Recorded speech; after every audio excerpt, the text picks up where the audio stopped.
Ẹ káàsán a kí gbogbo ènìyàn lérí ètò Òtítọ́ àti Ipa Ojúmọ́ ti tèní yìí. Bon après-midi à tous. Nous saluons tout le monde sur l'émission Vérité Impact cet Akọ́mọ après-midi. kékeré, akágbà, akọ́kọ̀rin, akónílé, a sì tó kí àlejò. Nous saluons tout le monde, petits et grands. Nous saluons les étrangers et ceux qui sont avec nous. Orúkọ tèmi ò kúkú yí padà, èmi ọmọ yín, àbúrò fún àwọn ẹlòmíràn, ẹ̀gbọ́n fún àwọn ẹlòmíràn, Pierre Mọ́nú láti ìlú Ìsakété. Mon nom n'a pas changé. Mon nom c'est Pierre Monou de Sakété. A dúpẹ́ fọ́lọ́run yóò tó fún àǹfààní láti lè kópa eré ètò Òtítọ́, ètò yín, ètò wa, Òtítọ́ àti Ipa ti Ojúmọ́ ti tèní yìí. Nous remercions Dieu parce que là, il vous a donné le privilège de participer à cette émission. Wọ́n sọ pé eré alágbẹ̀dẹ ẹbọn ń lu eré ojú kan, nǹkan dandan ní kúkú máa yọ kó bẹ̀ ọ́. Il y a un proverbe qui dit quand même si on fait quelque chose, c'est pour une cause. Ìtorí náà mo gba bí a fún kí eléré ẹgbẹ́ ìdènàgó tó gbéga àti gbogbo èèyàn náà fà láti lè mọ òwò láti lè máa gbọ́ Ojúmọ́ tèní pé ẹ káàsán ẹ kú Ojúmọ́ ti tèní. C'est pour cela que je prends l'occasion pour saluer le président de l'association Edianago Toibegi. Fọ́wọ́n yẹn wò wá wọ́n ti rí pé ilé kú bọ́bọ́bọ́ èmi tẹ́ kọ́ ló kúkú wọ ilé Pour ceux agbára. qui nous regardent, ils savent très bien que je ne suis pas seul sur l'émission, je suis là avec certains invités. Ẹ káàárọ̀ ẹ káàsán. Ẹ kọ́rọ̀ ẹ Bon après-midi à vous, notre frère. Ọlọ́run lọ kúkú níṣẹ́ o. Ọlọ́run àfiṣẹ́ yìí. Àmín àmín. Ṣé lè bá wa dérúkọ yẹn fún àwọn aráalé wọn? Est-ce que vous pouvez vous présenter à ceux qui nous écoutent? Orúkọ tèmi ni Eli Ṣẹ́gun-Ọmí láti ìlú Ìyókò. Le nom c'est Eli Ṣẹ́gun-Ọmí de Iyoko. Ẹ ṣeun gan bọ̀dá wa Ṣẹ́gun-Ọmí àti Merci beaucoup notre grand Ìyókò. frère Ṣẹ́gun-Ọmí de Àwọn ará Iyoko. Ìyókò wọn ṣe gbé kọ́ wáyé ọ̀tàlá Et sí ceux de àtúntò. Iyoko, je pense qu'ils Wọ́n vont sọ très pé bien. kókó lára tákùkù máa ń le.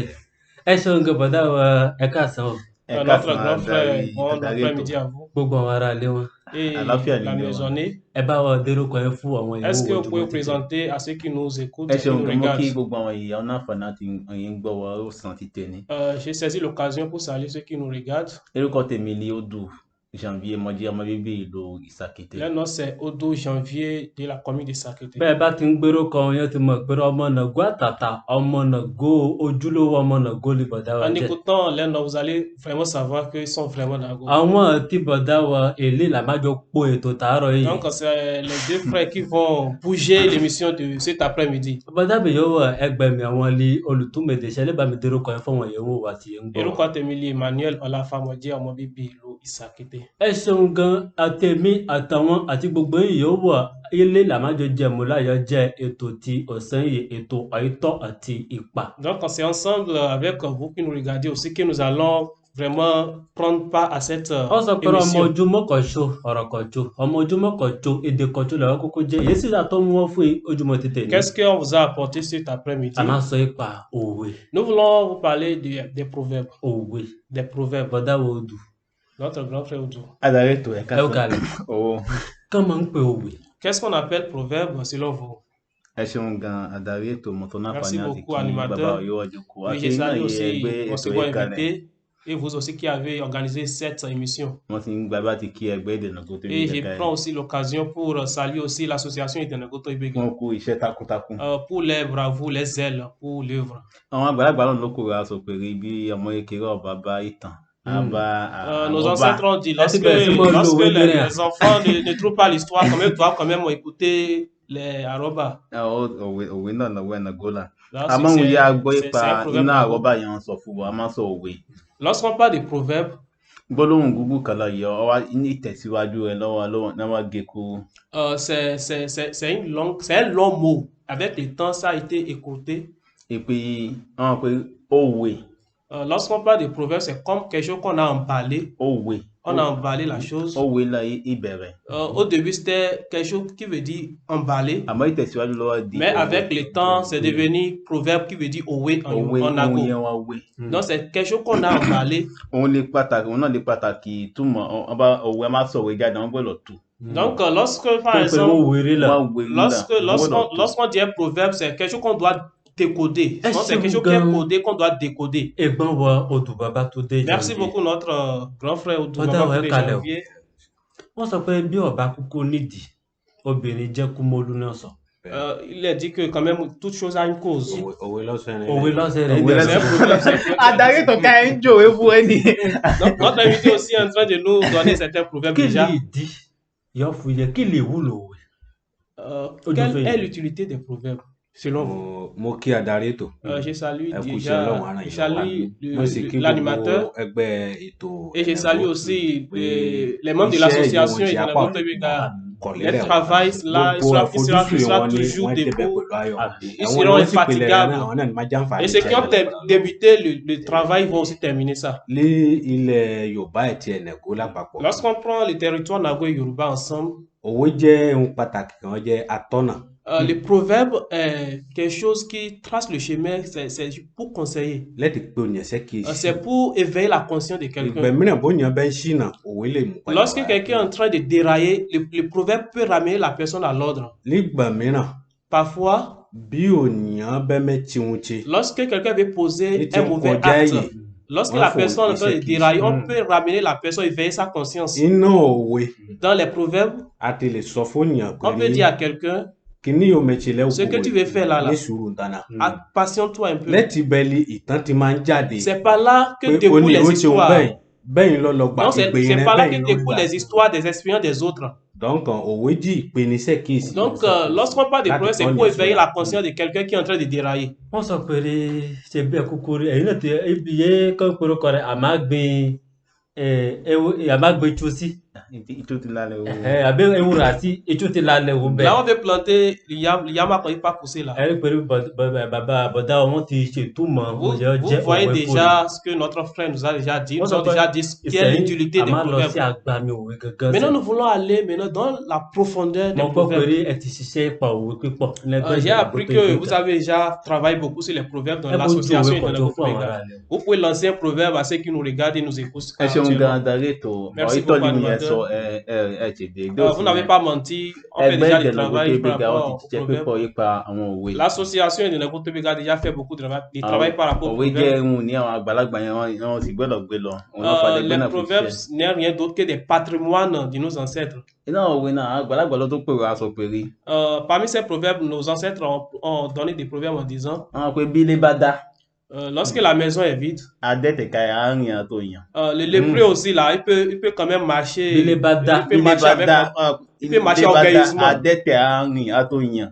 Si la maison est vide, le lépreux peut marcher orgueilleusement. kókó túmọ̀ sí. Qu'est-ce que cela veut dire? Ẹ ṣeun gan. Ifá mú àwọn àpẹẹrẹ wọn ti kọ́ wọn kẹ́wọ́ yìí pé àmọ́ àpẹẹrẹ ó ní akófó ti nǹkan yóò yára pé kò dìgbà mí ojú máa ń tẹ àwọn ènìyàn àbí àwọn ènìyàn ní ọ̀dẹ́bù kan ràn. Ìgbà mi ọba kan wọn náà téèyàn rí pé wọn náà máa ń tẹjú yẹn máa ń tẹjú ojú fún ènìyàn lọ. Par rapport au proverbe qu'ils ont donné, l'essence c'est que par exemple, on veut donner une tâche à quelqu'un, la personne se voit qu'il a un défaut, il est défectif pour faire le travail. Et lorsque quelqu'un n'est pas là, par exemple, il peut le faire. Àwọn kíyèsí ìṣòro àti máa ń ṣe pẹ̀lú òyìn ni pé rí oníkọ̀ọ́bátọ́ ẹ̀. Ẹgbẹ́ náà rí pé òun mọ kí ní ètò mo lè tẹ̀ àmọ́ bá díwájú fóònìyàn.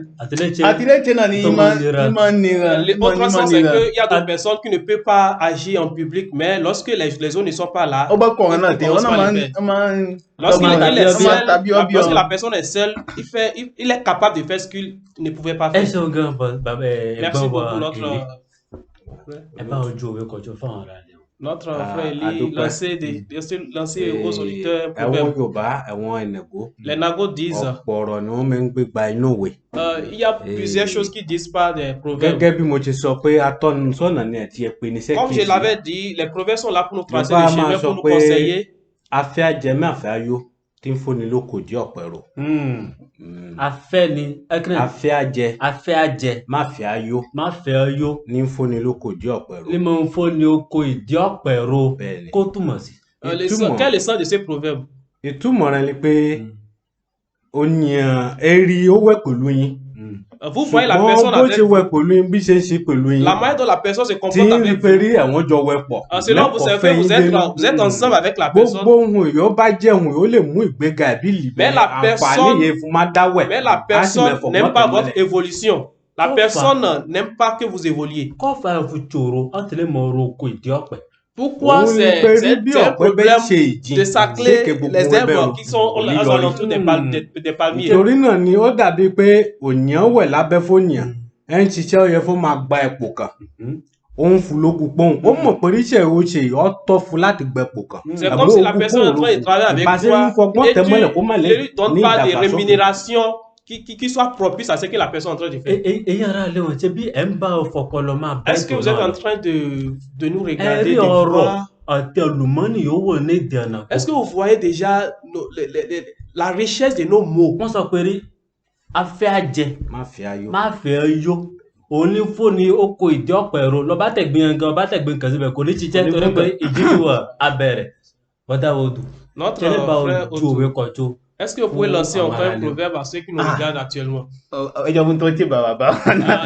Jérôme hommage à nos ancêtres. Jérôme hommage à nos ẹ̀yin ara ancêtres. lé eré tó ní Vous qui nous regardez, àpòdékẹ́ vous ní qui nous regardez, ẹ̀yin ara lé àwọn àgbàlagbà náà ló pòwe aṣọ pé rí nos ancêtres ont dit, ọmọ yóò rí àjẹkù kìnìún o igbó òun ni máa sọ pé fún ẹran ìpín kìnìún ọ̀pọ̀ àwọn ìjọba jẹ́ èdè lòdì kò rájẹ ọba rí àjẹkù ibi èé kìnìún gbé jẹra àjẹkù ọba dé bàbá rí igbó o a sọ pé kò ní dábàá pé rí fún kìnìún ẹran ìpín kìnìún ọ̀pọ̀ àwọn jẹ o. l'enfant qui n'a pas vu peut-être un lionceau qui vient de manger, cet enfant-là ne va jamais dire que le lion puisse le manger. ẹ tún mọ̀ rẹ̀ dáadáa o. wọ́n ní ọmọ yóò rí àjẹkù kìnìún igbó wò òun ni máa sọ pé rí fún ẹran ìpín kìnìún ẹran kò pé kìnìún ọ̀pọ̀ àwọn jẹ.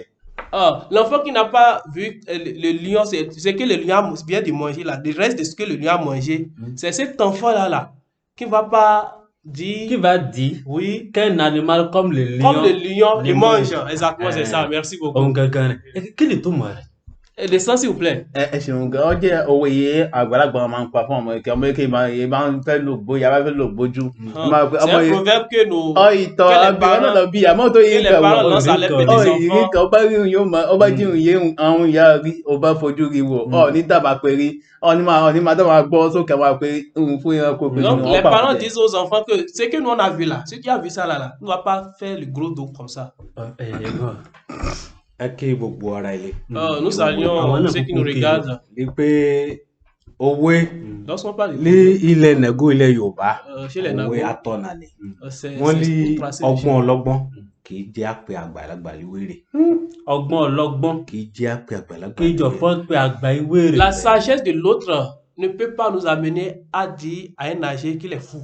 Kó túmọ̀ sí. ìtumọ̀ rẹ̀ ni pé rí L'essence c'est quoi s'il vous plaît? gbogbo ní bá ń gba ìmọ̀ràn kò ní ṣìṣe Ça veut dire toutefois gbogbo que ń bẹ́ quelqu'un mẹ́tẹ̀ ní bá ń reçoit, gba ìmọ̀ràn ẹ̀tí iléèwé ṣìṣe fún wọn wẹ́ rọ̀rọ̀ sọ sílẹ̀ fún apẹ́ celui qui a Torí ẹ máa l'habitude de tẹ̀lé recevoir des ìmọ̀ràn. conseils, mẹ́ẹ̀tì ń réussit bẹ̀yìn toujours. mo ké sí bàbá ẹ̀ bí ìyá ẹ̀ bí gbọ́n Lorsqu'il fait quelque chose, il consulte les autres, il consulte les grands frères, il consulte sa maman, il consulte son père. bó bẹ jẹ́ ẹ̀rẹ̀ ṣe sẹ́yìn owó fulé sí bẹ́ẹ̀ owó má tẹ̀lé wọn sọ yẹn nítorí bẹ́ẹ̀ dọ́hùn ló bẹ́ mu lò fún tó wẹ́ ṣìṣe apẹ́ Lorsque ló cette bẹ́ ń dín personne, lo lorsque ọgbọ́n cette náà ra personne rẹ̀ consulte les autres et met en application ce qu'on a dit, la personne réussit toujours. lo ọgbọ́n ọ̀tọ̀ nìkan ń lo ìmọ̀ra rẹ̀ tẹ́ ẹ̀ pèlè wèrè.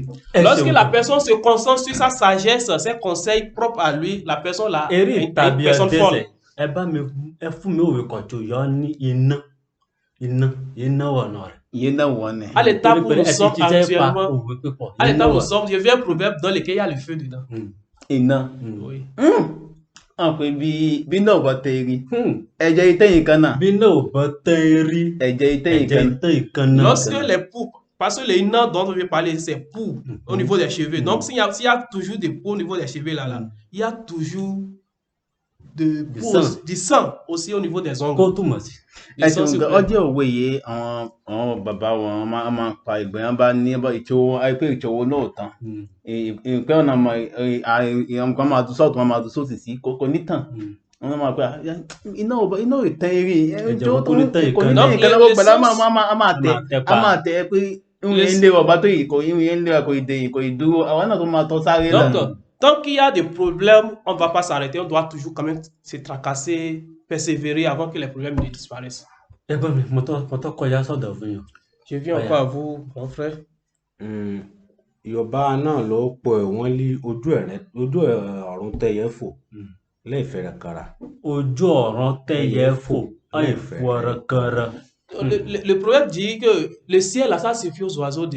Ils peuvent voler dans le ciel comme ils veulent, sans se toucher. Kó túmọ̀ sí. Le sens, c'est quoi ça? ìtumọ̀ rẹ̀ pé bí ẹ̀wọ̀ yàn ti wẹ̀ ìfẹ́ bẹ́ wẹ̀ kò lè sí gbọ́n mi sí omi ò tó kò lè síjà kò Le lè sí sens- ìdógbò tèmi rè eré ọwọ́ mi lọ gbà bí ẹgbẹ́ ń gún kẹ̀kẹ́ lọ kò lè sí wàhálà Le sens du problème, c'est nítorí pé rí que ìfẹ́ tant qu'il y a bẹ́wẹ̀ de l'amour, kò lè sí il n'y wàhálà aura pas de problème. ojú ọ̀ràn tó ẹyẹ fò ẹyẹ Le ciel ní suffit kọlura à lẹ́yìn l'oiseau. kọlura wọn kò sí wàhálà Le ciel suffit à àwọn l'oiseau de akọ́kọ́ kì voler. í kọlura wọn. Mais il y a les avions au ciel là, et c'est quoi hein?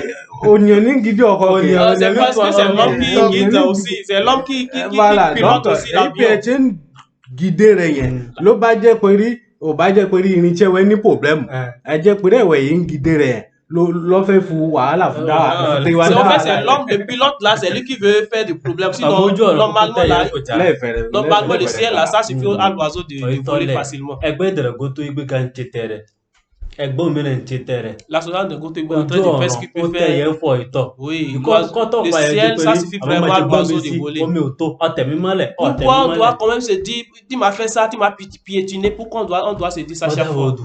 ọ̀yà adarí ètò Notre Oya. frère Odou, eré ètò làwọn bí ènìyàn Eré nous ètò sommes la sur vie. l'émission, c'est Ìta après-midi. gbangba lọ́wọ́ níta gbangba lọ́wọ́ Sọ́mọ. ẹ̀ sọ̀rọ̀ pé rí à ń gbé nǹkan pamọ́ Nous sommes ojú ọlọ́mọ ò tó lọ́wọ́ Nous sommes au vie de tout le monde.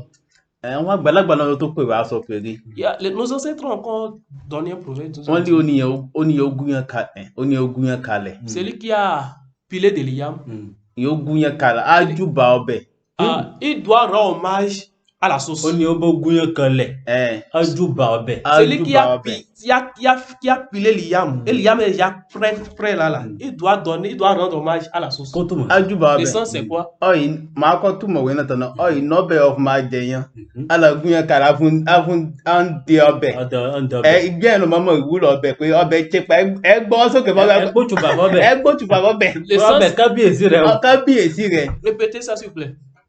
ẹ pé ọyìn ọbẹ̀ ọ̀f máa Tu jẹ n'as pas encore trouvé la sauce. alàgún yẹn kalẹ̀ àtọ̀ pé ọbẹ̀ á wá Et sẹ́yìn tu as déjà pilé les yams. kò jẹ́ pé wẹ́n náà ni mo sọ ọ̀fẹ́ sọ ọbẹ̀ C'est pas toi qui veux préparer les yams. ọkà ní tiwa afugun yẹn apábẹ̀ àwọn ẹni Tu as déjà les yams et tu te dis la sauce va venir maintenant. ìjọ ìlú mọ́mọ́ pàtàkì ọbẹ̀ C'est ce jour-là tu vas savoir que la sauce aussi là, c'est vraiment important, c'est utile. òun ló fa àwọn àgbàlá máa ń lo òwe náà gbẹ̀rún ya nílò ya akọ nílò ọjọ́ pàtàkì òun la máa kọ́ gbò tán náà. Nos ancêtres disent ce proverbe pour dire que ce qui est utile pour nous, ça doit être la priorité d'abord. òun la máa kọ́ gbò tán náà C'est ça a tó qui máa doit être la èkéyìn náà tó máa gbóhùn ìyẹn C'est máa après tẹ̀lé ça maintenant qu'on va chercher ce qui vient. àmọ́ fún pàtàkì sí akọlàmú yẹn máa tẹ̀lé tán náà On ne doit ìgbẹ́ pas- ẹ mọ̀ On ne wù doit pas pàtàkì laisser ce qui est pàtàkì náà. prioritaire et chercher ce qui est secondaire. ẹ ṣeun gan bàdá wa odù Merci beaucoup notre grand frère Odou. bàbá àmọ́ tó kọjá sọ́dọ̀ fún yín Je suis encore avec vous, Oya. notre frère Lee. wọ́n lé ajá yìí máa sọnù kò lè gbọ́ fèrè ọlọ́dẹ kì í gbọ́ fèrè ọlọ́dẹ fèrè ọlọ́dẹ. Le proverbe dit ceci, le chien qui veut se perdre là, ne doit pas écouter le sifflet du chasseur. kó tó mọ̀ sí Le sens, c'est ìtumọ̀ quoi? lè pé ó ní ibẹ̀ mẹ́ṣínà kò sẹ́mọ̀ràn yé mẹ́fù yé máa gbà. yé máa Ah, gbọ́ celui qui veut se ní perdre, gbogbo kìíní yẹn bá ti wọ ọpọlọ kò sí òun ẹ̀mọ̀ràn yé celui qui lẹ́gbàá veut se garer, ihun yé mẹ́tí quel que soit le conseil que vous allez donner à la personne ne va jamais écouter. Parce que la personne est prête pour se garer. gbọ́ fèrè kì í ọlọ́dẹ. gbọ́ fèrè ọlọ́dẹ ọlọ́run mọ̀ jù ajá yìí máa sọnù o Que Dieu ne fasse pas qu'on soit ẹ̀yà ara ilé wọn ọlọ́run mọ̀ un jù gbogbo chien qui ajá veut yìí se máa garer. sọnù o Que ọlọ́run Dieu jẹ́ ne kó fasse gbọ́ pas qu'on fèrè soit un ọlọ́dẹ chien o qui veut se garer. Qu'on puisse écouter le sifflet du chasseur. bàdá wa odù ọ̀yà Notre frère Odou. mọ̀ sọ́kàn Ça y est. ọdún kan mi jẹ́mi ló tó kan lẹ́yìn èyí náà ló kàn ó ti kan mi rẹ̀ ẹ̀ẹ́dì àkọ́kọ́ ẹ̀jẹ̀ kejì ọ̀yà èyí ló kàn sí. òwe wa wọ́n ní etí tí ò mọ òkú jíjẹ di tẹ̀rẹ̀. Ah. Le proverbe dit ceci, les mouches là, pour eux, c'est pas le cadavre, ça les intéresse pas, mais lui doit manger. kó tó mọ̀ sí. etí tí ò mọ òkú jíjẹ di tẹ̀rẹ̀ ọjọ́ òwe yìí àwọn bàbá máa ń pa ìgbẹ̀yìn kan bá tẹ̀lẹ̀ ẹ pé oníyẹn ọbẹ̀ ajé oníyẹn lábẹ́ ìrànlọ́wọ́ fún àbí oníyẹn wọn ní má bá wọn ti nǹkan ọ gbọ́dọ̀ wò pé àbẹ́ ajé àwọn wàhálà kan ìṣòro kan ló láyà wà àmọ́ òun tẹ̀ níwò ìṣòro náà ìpín ìṣòro náà á tọ́ dá fúnkún fẹ́ àwọn pé etí tí ò mọ òkú jíjẹ di tẹ̀rẹ̀ gbogbo yóò mọ̀ ní fún wọn láti jẹun ó di lé tẹ̀rẹ̀ sí fóòkù kò tọ́ pé okú ọwọ́ là ń tẹ̀ fún tẹ̀ China òkúlókú yìí o òkúlókú jíjẹ di kó o máa tẹ̀rẹ̀ kẹ́dùn òkú rọ́ọ̀kì yẹn àtọ́bá wọn dá fúnkún ìṣòro wọn náà. Donc c'est comme si quand la personne dans un problème va vers l'autre pour demander conseil. Parfois l'autre peut encore ajouter à son problème. C'est ça ce que veut dire le ẹ̀gbọ́n proverbe. ọ̀yà ìfúkọ̀jọ́fà fún máa lọ sí ìparí ètò tí ọ̀sán yìí. Notre frère Lee donne nous un proverbe. wọ́n lé Pour ọmọ exterminer yóò ra l'émission. yìí kì í tó nàárín ọmọ yóò bá ti rálé kò lè tó náà. kò ní dóná máa rìn. Ah, le problème dit ceci, l'enfant qui ne rentre pas à la maison ne peut pas arriver sur le chemin, commencer par marcher. ọyá C'est ìtumọ̀ ní impossible. ẹ̀fọ́ ara lẹ o. ìtumọ̀ ọmọ yóò rà kí dóná rìn lè péré ihun yóò bẹ́ ti máa ṣe lérí ò lè dé tàjí. Ah, le problème, le sens du proverbe, c'est que quelqu'un ne fait pas la maison là. jalè ilé Il ne tó peut pas le ajalè faire ta. dehors. Donc c'est ce qu'on fait à la maison qu'on fait dehors. bí ló bójú péré gbogbo wa pátápátá yìí ń pè yé à ń gbọ́ ètò tó sẹ́yìn yìí mọ̀ ń pè wọ́n sàkíyèsí péré èdè wa èdè ọ̀nàgó ọjọ́ èdè yọ ní ọ̀rọ̀ púpọ̀. Je veux attirer l'attention de ceux qui nous regardent cet après-midi que notre langue nago, c'est une langue qui a beaucoup de richesses ọ̀rítọ́ linguistiques. kálá kọ́ ìbò kálá kọ́ èdè gẹ̀ẹ́sì ọ̀dà àmọ́ èdè wa gangan ló bójú péré ẹ̀rí pé ń ju òwe mi. Vous voyez comment il se lance des proverbes. ó ní yóò bójú péré ọba sọ èdè rẹ̀ nà kò tó kò lè ṣe irú wọn Si ṣe. la personne a déjà perdu la richesse qui est de ça, là, on ne peut pas faire ce qu'ils ètò sont en yìí train náà de mo faire. dúpẹ́ fún yín gan. Donc je vous remercie par Non, rapport mais à ce que donc, vous avez dit, les proverbes que vous kí nous náà avez mọ̀nà donnés. yẹn ní fún ara lé mọ̀. Quel conseil vous avez à ceux qui nous regardent regardent, à ceux qui nous écoutent cet après-midi? ẹ̀mọ̀ràn yìí mọ ní pàtàkì fún ẹ̀wọ̀ ọmọ ẹ̀nẹ̀gbó pátápátá. Oui, le conseil que j'ai pour On est nous, fait- particulièrement les nagos, gbogbo ọ̀làjú ó léwu quelle que máa wálé soit la civilisation que nous recherchons aujourd'hui, pé orísun. nous ne devons pas oublier notre source, notre identité. nítorí àwọn òwe yìí jẹ́ gẹ́gẹ́ bí orísun wa. Parce que les proverbes sont comme une source pour nous, ló notre bá identité. jẹ́ ọba ní òwe lọ́pọlọ. Parce que lorsque tu as les proverbes dans ló ton bẹ́ dé cerveau, àwọn en ẹ̀yìn toi, wọn kàn yéwẹ̀ náà fúnra rẹ̀ bẹ́ẹ̀ mẹ́tì nǹkan gbọ́dọ̀ pera rẹ̀ ṣé kì í sùn bẹ́ẹ̀ rántí òwe. oui, lorsque tu es tu es quelque part là, tu te rappelles des proverbes. kíní ọ̀rọ̀ bẹ́ẹ̀ ni sọ. Ah, tu dois te dire que ẹ̀bùn òyìnbó bẹ́ẹ̀ tel fún mi proverbe pé te dit náà quelque lójú chose. fẹ́ bí kan. Lorsque la personne veut Parce que òwe wẹ̀ ọ́ jẹ́ kúrẹ́ fún bóníà. Oui, il y a des proverbes par exemple, c'est pour ìgbọ́n inciter ti des po personnes. òwe yẹn líjókòó ti wẹ̀. Lorsque ó ti par mọ̀ pé exemple les wọ́n ti bá proverbes wọn sortent en ce moment là, àmọ́ là ò où tu mọ es. nǹkan bọ́n máa tà ẹ́ síbẹ̀ náà òwe yẹn wọ́n á fi tà ẹ́ Mais lorsque tu jókòó n'as bẹ̀. aucune connaissance des proverbes, les gens peuvent t'insulter, tu ne vas pas savoir. òwe ẹ pa ìkẹyìn sẹ. Ça me fait rappeler votre dernier ọmọ yóò proverbe. bá ti ra ilé Ça me fait rappeler ces proverbes kò ní dóná a máa bẹ̀rẹ̀ sí. qui a son équivalence en français qui veut dire Bien. la charité bien ordonnée commence par soi-même. bí ọmọ kékeré ọba ti máa kọ́ èdè ọ̀nàgó. Si par exemple un enfant ne comprend pas bien, n'a pas l'habitude d'apprendre la langue nago, kò bá ti máa sọ èdè ọ̀nàgó. s'il ne parle pas la kò langue jí nago, péré ìgbéyàwó tó máa dàgbà tán. ce n'est pas quand il Et Thomas sera va essayer de grand, nago. c'est pas quand il sera grand qu'il va continuer à parler nago. eléyìí ọ̀nàgó sọ pé màá jí òde bẹ̀. máa jí kò tó máa jí Mais pidán ce n'est pas une affaire de magie. rárá kò jẹ́ ọmọ akọ́ńtọ́ náà lẹ̀. Tu dois apprendre ça d'abord. ẹgbẹ́ wọn ò dùn.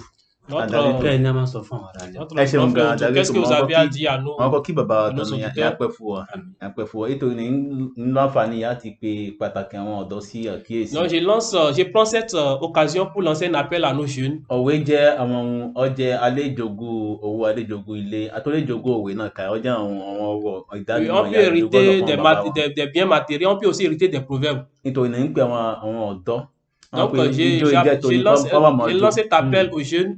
ijó ọba sì ká ni ọ̀ràn ní mọ́ ń dì kúkú jọ náà fáwọn ọ̀dọ́ fún ó dìde òwe ohun tí ń wọ́n là wọ́n bímọ wọ́n là Donc wọ́n dìde á gba ọ̀dọ̀ fún àwọn bàbá wọn. j'interpelle les jeunes de savoir que nos proverbes là c'est pour nous. báwọn ọ̀dọ́ ọba lo òwe Si les jeunes n'utilisent pas les proverbes, ọ di pa eré fún bàbá wọn ça va terminer avec les parents, avec les vieux, avec les personnes âgées. Donc les jeunes aussi doivent utiliser les proverbes. n ò mìíràn fún wọn tẹ ká sí rí Sabonné yóò wọ sàlẹ̀ kìnìún yóò ti ká ọjọ́ sẹ́yìn Et autre chose, je les invite à s'abonner à cette chaîne YouTube et de partager ça avec les pères. ẹ ṣeun gàdárí tó. ẹ ṣeun gan gbogbo àwọn èyí ọgbọwọ eré ètò àyítọ Merci ti pa beaucoup ojúmọ́ pour ceux ti qui nous tẹ̀lé. ont écoutés dans cette adúpẹ́ émission. fọlọ́wọ́n sì kí bàbá wa Nous èmi rendons hommage à ìṣàkóyọmí Dieu ti et ìlú nous ìyókò. remercions aussi notre frère qui a quitté Yoko. a kí ẹ̀gbọ́n wa odùbàbá tó dé Nous jàǹdí saluons aussi notre grand frère Odo qui a mo quitté sì kí aussi oníyé Sakété. ó túmọ̀ èdè Et je fóníṣẹ́ salue faransé aussi l'interprète. gbogbo yòówù ọ pátápátá àti Pour gbogbo tous àwọn ceux qui ọmọ nous ojú ẹ̀rọ regardent et pátápátá ceux qui sont derrière gbogbo l'appareil, wọn pátápátá ni mo kí nous ojúmọ́ vous ti tẹ̀lé o saluons.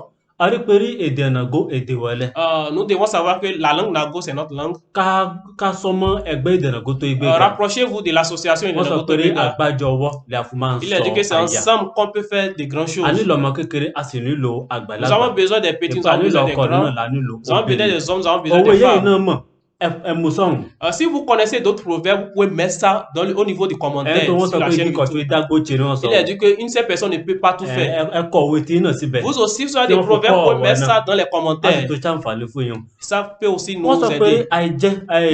kí dùn fọ́pọ̀ kí sì pọ̀ kọ́tọ́ dùn o. tó kí lọ bẹ oge. Oui, on va s'arrêter là. ebi ce ẹ̀ soir. lọ́mọ fún ètò tiẹ̀ ní ètí sí. On va s'arrêter là cet après-midi. ojúmọ́ aláyọ̀ fún gbogbo wa o. Bon après-midi à Ẹ tous ṣeun et gan. bonne journée. Merci.